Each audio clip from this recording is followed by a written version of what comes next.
সুখ কাৰো চিৰকলীয়া নহয়। কমলাকান্ত ভট্টাচাৰ্য। নিজক জ্ঞানী বুলি ভবাজনেই হ'ল আচল মূৰ্খ। ভলতেয়াৰ। মৰমে ভাঙিব নোৱাৰা ব্যৱধান একো নাই। মহাত্মা গান্ধী। হিংসা এনে পাপ যি পাপৰ প্ৰায়শ্চিত্ত নাই। হজৰত মহম্মদ। নোৱাৰা শব্দটো মূৰ্খৰ ভঁৰালত থাকে। Abraham Lincoln.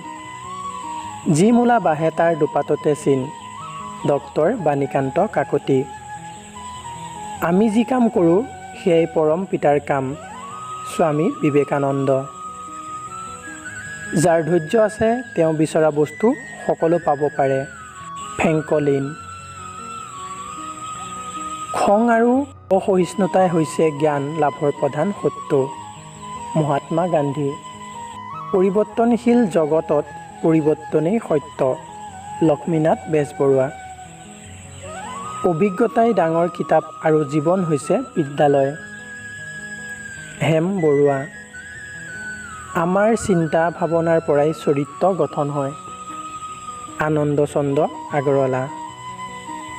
এজন অবিশ্বাসী বন্ধুতকৈ এজন বিশ্বাসী শত্ৰুৱেই ভাল। নেপোলিয়ন। বেদনাই হ'ল প্ৰেমৰ সৰ্বোচ্চ উপহাৰ। কবিগুৰু ৰবীন্দ্ৰনাথ ঠাকুৰ। বিশ্বাসৰ ফল প্ৰেম, প্ৰেমৰ ফল সেৱা, সেৱাৰ ফল শান্তি। Mother Teresa. প্ৰেমৰ আনন্দ অতি ক্ষণস্থায়ী, চিৰস্থায়ী প্ৰেমৰ বেদনাহে। ৰবীন্দ্ৰনাথ ঠাকুৰ। এজন অসৎ লোকৰ লগত ফুৰাতকৈ অকলে ফুৰাই ভাল।